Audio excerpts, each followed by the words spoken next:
on a un atelier, un pré-atelier, et par la suite, on a des différentes définitions de plan d'action. Donc, le principe, c'est de travailler avec des groupes de travail. Avant de commencer l'atelier, je crois que vous avez une présentation pour expliquer tout ceci. Donc, ça va être géré par Sabine, elle va vous expliquer, et par la suite, il faut se dispatcher en groupe de travail. Voilà, donc je vous laisse la parole. Merci beaucoup, Nassim. Bonjour à toutes et à tous. Je suis ravie de vous retrouver ce matin. Donc, ce que j'ai prévu, c'est de faire un petit rappel, ou peut-être pas un rappel, sur comment construire un microcrédit pas à pas, avec un focus un peu plus pédagogique par rapport à ce qui a été dit hier. Donc se placer dans la peau d'un enseignant, nous sommes presque tous ici, et donc voilà, je commençais par la définition de la compétence. Alors ça, c'est la définition de M. Tardif qui date de 2006, qui explique qu'une compétence, c'est un savoir-agir qui est complexe, qui prend appui sur la mobilisation et la combinaison efficace d'une variété de ressources internes de l'individu, mais aussi externes à l'intérieur d'une famille de situations. Alors, la suggestion, c'est d'aller un peu au-delà de cette définition. Alors, il y a tout un tas de théories, constructivisme, interdisciplinarité, cognition située. Voilà, donc ça c'est un peu compliqué. Ceux qui font des études en pédagogie vont aller sans doute plus loin sur ces notions, mais ce n'est pas l'objectif d'aujourd'hui. On va essayer d'être un peu plus concret. Voilà, donc ça c'est un schéma qui n'est pas de moi, hein, mais c'est un schéma pour essayer de comprendre quelle est la différence entre un programme orienté contenu, dont on a plus l'habitude à l'université, avec un programme orienté compétences. Alors, on va prendre l'exemple du pilote d'avion. Donc, un pilote d'avion, si on va le former à l'université avec un parcours classique, il va commencer par faire des mathématiques, du traitement du signal, il va faire des études de physique, les ondes, et puis de l'électronique, et éventuellement, je suis sur un autre exemple pilote, pardon, sur l'exemple du téléphone portable, et quand il aura acquis toutes ses connaissances dans tous ces domaines variés, il va pouvoir assembler et penser à faire un téléphone portable. L'étudiant qui va avoir un parcours plutôt orienté compétences, eh bien, il va faire de l'électronique et il va commencer par construire une bouilloire, c'est-à-dire un objet relativement simple.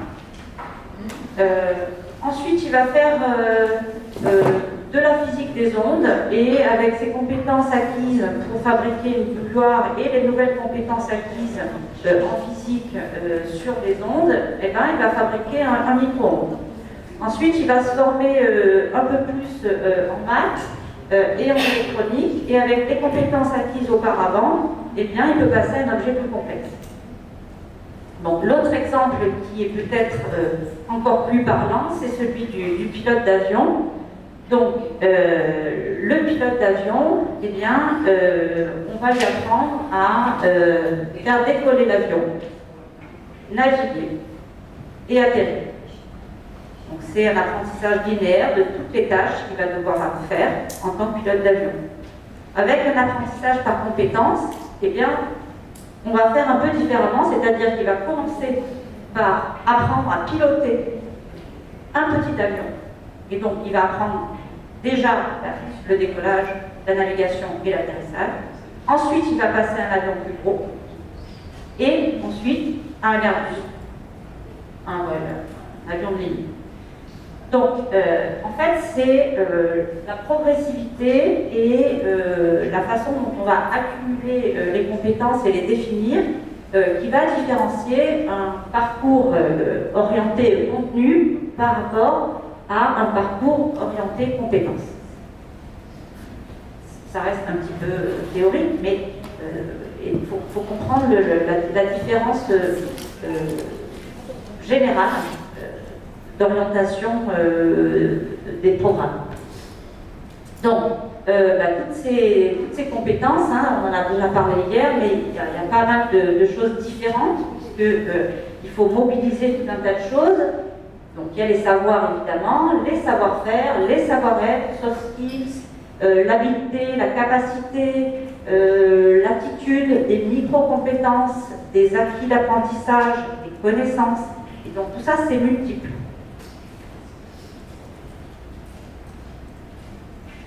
Et pour valider les compétences, on va être plutôt dans la logique, ça a été aussi discuté hier, hein, c'est pas une moyenne de 10 qui fait qu'on valide la compétence, mais c'est savoir-faire, ou avoir la compétence de ceci et de cela qui donne une compétence plus globale.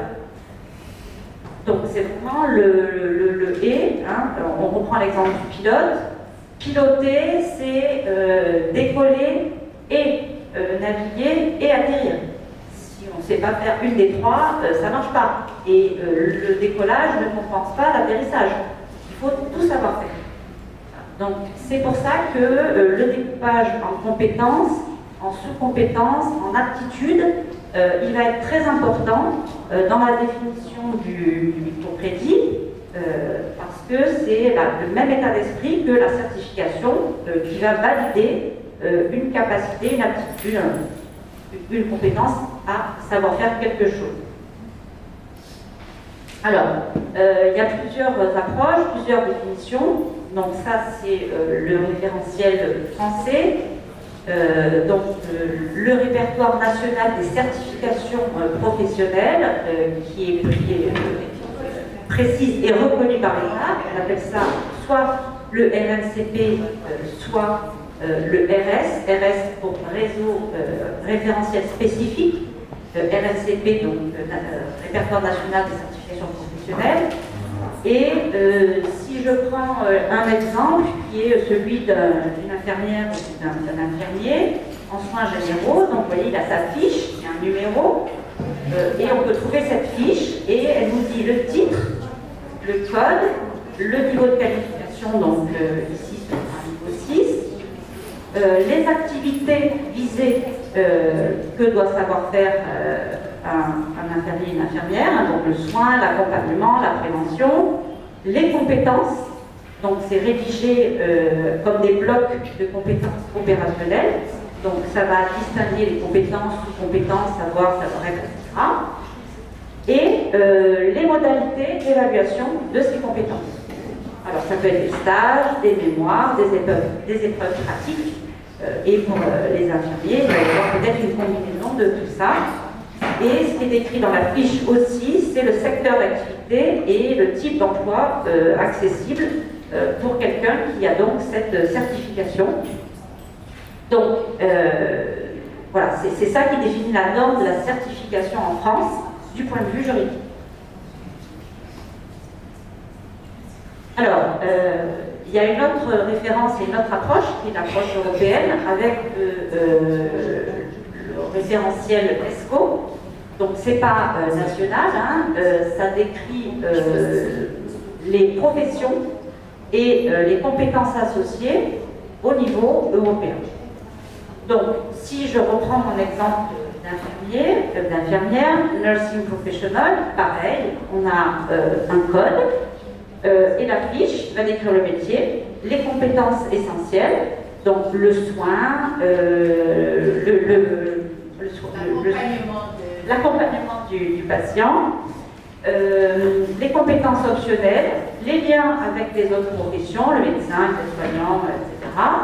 Et puis, on a des traductions multilingues de ces fiches pour tout un tas de pays pour favoriser la mobilité. Alors, la différence entre le ESCO et RNCP, hein, c'est que ce n'est pas un cadre juridique, c'est informatif et comparatif. Et donc, c'est centré sur la compétence des métiers au niveau européen pour avoir une référence commune.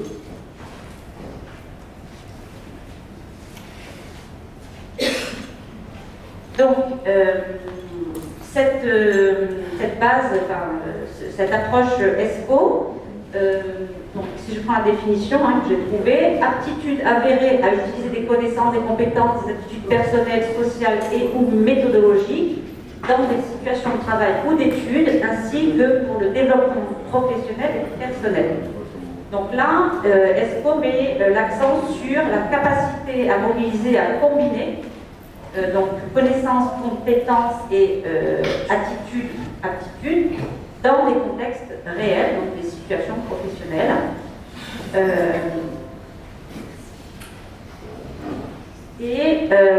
La compétence est élargie, c'est-à-dire que non seulement on est capable de faire, mais aussi d'accomplir et d'assumer des situations complexes, pas totalement normées, puisque, si je reprends l'exemple d'infirmière, on ne va pas apprendre à exactement gérer une urgence de quelqu'un qui arrive avec une blessure, mais elle est capable de faire telle ou telle chose et de prendre en compte des situations plus complexes que celles qui ont été décrites dans son apprentissage.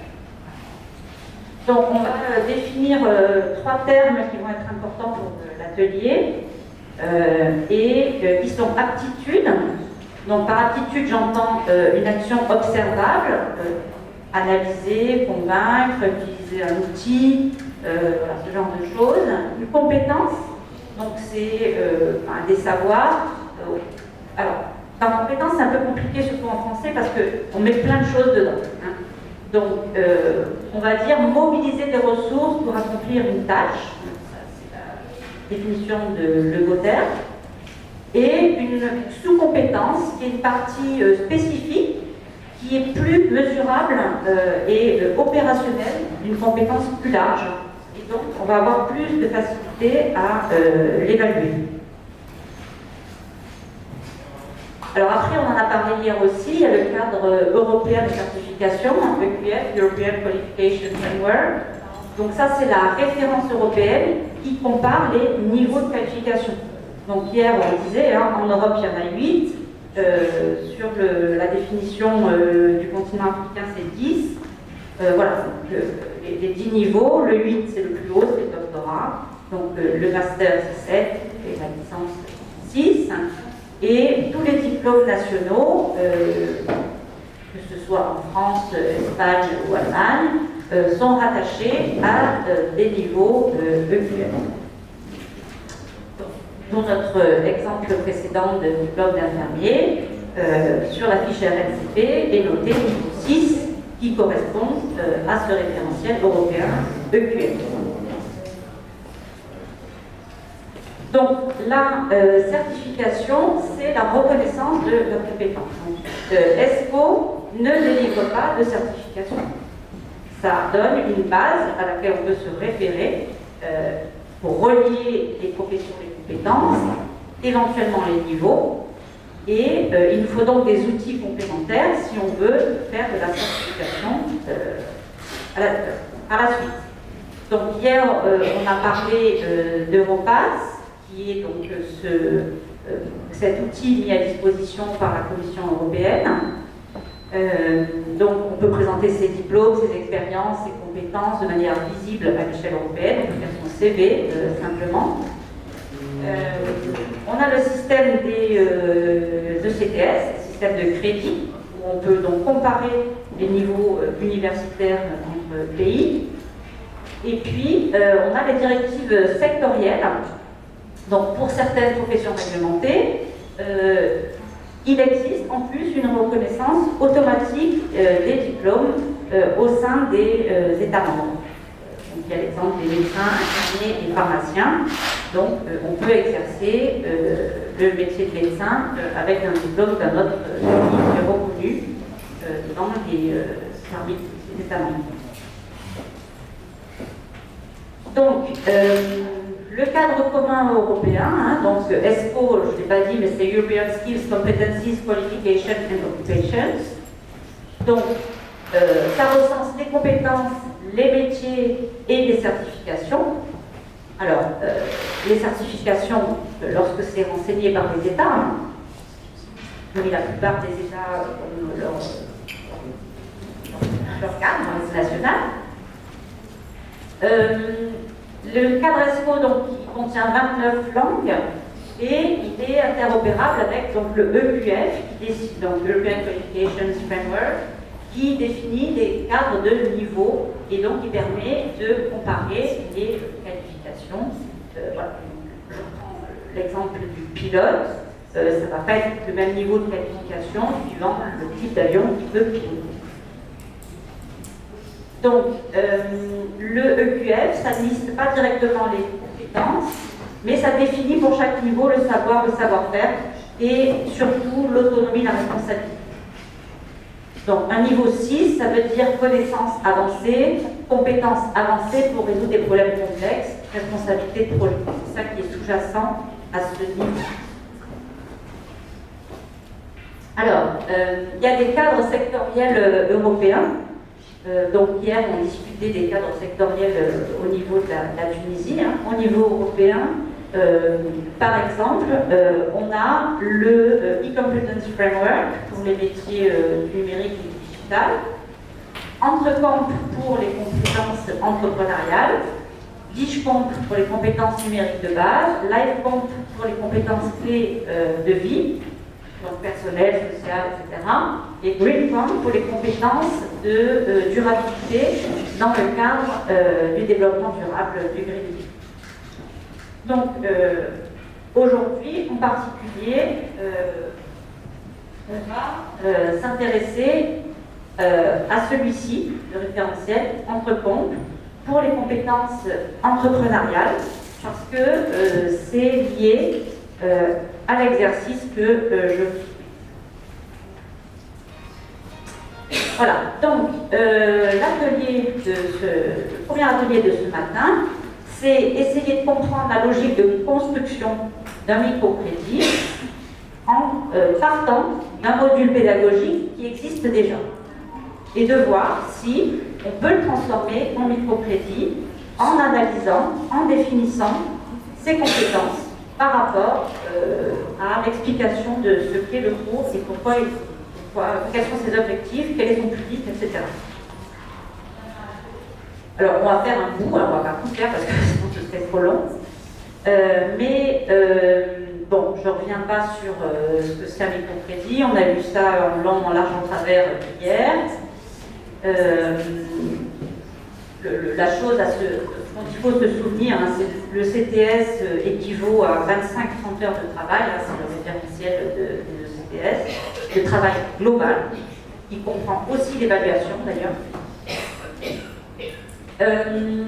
Donc, notre exemple, c'est un DU de 3e cycle. Alors, DU, c'est diplôme universitaire en France. Donc, ce DU est proposé aux étudiants qui ont déjà acquis un master. Donc, ça peut être des étudiants qui sont en thèse ou des étudiants qui ont fini le master mais qui veulent une formation supplémentaire plus professionnalisante pour entrer sur le marché du travail ou se reconvertir. Et donc, le titre de ce DU, c'est Entrepreneuriat et intrapreneuriat de projet dans la transition verte et numérique. Donc, aujourd'hui, on va s'intéresser au module numéro 1 et essayer d'identifier les compétences liées au référentiel Entrecomp. Évidemment, on pourrait faire le même exercice sur le DigiComp et le GreenComp, puisque ce DU vise à former les jeunes apprenants à l'entrepreneuriat, intrapreneuriat de projet pour la transition verte et numérique. Mais on va faire un seul exercice. Donc le module 1, c'est le module qui donne les fondamentaux de l'entrepreneuriat et les objectifs, c'est d'outiller les futurs professionnels pour initier, concevoir et présenter un projet d'innovation, faire de l'innovation en interne, du management pluridisciplinaire et former le leadership de projets à fort impact. Ça, c'est les objectifs du module. Donc, le public, je vous disais, c'est des adultes soit en formation continue, donc pas des étudiants classiques, puisque si on fait une microcrédit, au lieu d'avoir des étudiants en formation initiale, l'idée c'est d'avoir justement tout un panel d'étudiants autres. Et l'objectif, donc, c'est reconnaître et développer des compétences pratiques et transférables. Il faut que ce soit aligné avec les besoins organisationnels actuels. Donc, l'objectif, développer les compétences clés pour innover et agir dans un mouvement de transition, ça c'est l'objectif général du module. Et on a les 3 axes principaux de compétences. L'entrepreneuriat, c'est là-dessus qu'on va travailler. Et je vous disais, évidemment, il y a aussi les compétences green skills et digital skills, mais on ne va pas le faire aujourd'hui. Et donc, nous, on va se concentrer sur le premier module de ce cours, fondamentaux de l'entrepreneuriat, mais il y en a 2 autres. Le deuxième, management de projets entrepreneuriaux, en fait, les étudiants ont un projet à faire en groupe d'innovation qui est proposé, qui est un challenge proposé par une entreprise qu'ils doivent résoudre. Et à la fin, ils font un projet de connaissance individuelle où ils expliquent le rapport de travail qu'ils ont. Donc, on se concentre sur le module 1 et l'axe des compétences liées à l'entrepreneuriat. Donc, ce cadre entre-comptes, il présente 15 compétences qui sont dispatchées dans 3 domaines. Je ne sais pas pourquoi ils sont tous numérotés 1. Le premier domaine, c'est idées et opportunités. Et dans ce domaine-là, on a identifié les opportunités, la créativité, la vision et l'éthique durable. Le deuxième domaine, ce sont les ressources, donc conscience intrinsèque, motivation, culture économique, mobilisation de l'équipe. Et le troisième domaine, c'est passage à l'action avec initiative, gestion et travail collaboratif. Donc, je ne vais pas vous détailler les grilles de compte et les fiches comptes parce que je pense que pour aujourd'hui, c'est trop. Et donc, notre exercice pour notre atelier, c'est identifier plusieurs compétences principales dans les 3 domaines, dans le tableau qu'on va vous fournir, sur les compétences entrepreneuriales. Donc en fait, on va vous fournir ce tableau. Donc vous voyez que à gauche, c'est la liste des séminaires que les étudiants se verront proposer. Et sur la droite, on a divisé, on a écrit donc, les 3 grands domaines des compétences de l'entrepreneuriat. Le premier, idée, opportunité. Deuxième, ressources. Troisième, passage à l'action. Et toutes les compétences qui sont liées à ces 3 grands domaines qui sont définis par le cadre européen. Et le premier exercice, c'est d'essayer de voir sur chaque cours quelles compétences vous pensez que vont être abordées pendant ce cours. Et après, pour chacune de ces compétences, on va la décomposer en 3 sous-compétences et y associer 1 ou 2 aptitudes. Donc voilà l'exercice. Et en fait, quand on a découpé comme ça notre module, on doit pouvoir évaluer que les compétences sont acquises, puisque chaque compétence aura été définie suffisamment finement pour qu'on puisse dire si c'est acquis ou pas par l'étudiant, par tel ou tel type d'évaluation. Voilà, donc ça c'est un exemple. Si je dis que je m'intéresse à la transition écologique de l'entreprise, et que ma compétence principale, c'est initier un projet vert en interne. Par exemple, en sous-compétence, je peux dire que il faut savoir identifier l'enjeu économique, écologique. Et en aptitude, il faut savoir observer, poser des questions. En sous-compétence, il faut savoir mobiliser une équipe. Et pour ça, il faut communiquer, expliquer, motiver. Il faut, par exemple, être capable de proposer une solution simple à tester. Et là, ça veut dire être capable de structurer une idée, quantifier l'impact, présenter un plan d'action. Voilà. Donc ça, c'est l'exercice que vous allez faire en groupe. Donc, on va vous distribuer, donc, voilà, identifier la compétence clé, la décomposer en compétences, associer les aptitudes et définir des critères d'évaluation. Alors évidemment, assurer le respect des normes de qualité, donc on ne va pas travailler trop là-dessus aujourd'hui parce que je serai trop vaste. Donc voilà, vous allez remplir, ça c'est l'exemple sur le projet vert au sein d'une entreprise, mais vous allez remplir le tableau après avoir identifié les compétences en fonction des différents niveaux. Donc je vous propose, comme vous êtes quand même nombreux, que vous ne soyez pas... donc je vois qu'il y a 5 paperboards. Si on arrive à faire 5 tables de 8, je ne sais pas si ça rentre ou pas. Je n'ai pas compté combien vous étiez, parce qu'il y a des gens qui sont arrivés entre-temps, je sais pas si ça a compté.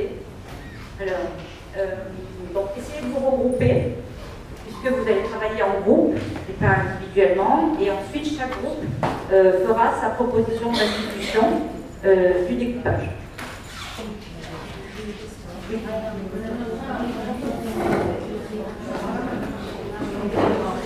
Oui, alors là, je prends comme idée existante, on a déjà évalué le temps. Et déjà, voilà. Ça c'est l'approche. On prend quelque chose qui existe et on le transforme en contexte. Donc c'est assez facile de faire la transposition en ECCS. Ce qui est difficile, c'est le découpage en compétences.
Donc vous avez eu la description à l'atelier. Donc on est dans l'exercice, ça a 45 minutes, il y a une partie où elle a présenté le PowerPoint. Donc on a ce tableau-là, le deuxième document. Donc ce tableau-là, donc on va essayer de faire l'exercice d'un exemple et je te montre le principe de travail. On a ce tableau-là et on va se juste et on aura donc un autre tableau qui se relie les deux ensemble. Donc on va essayer le premier exemple ensemble, d'accord? On va vous expliquer comment. Vous passez donc à réfléchir dans tout l'exercice.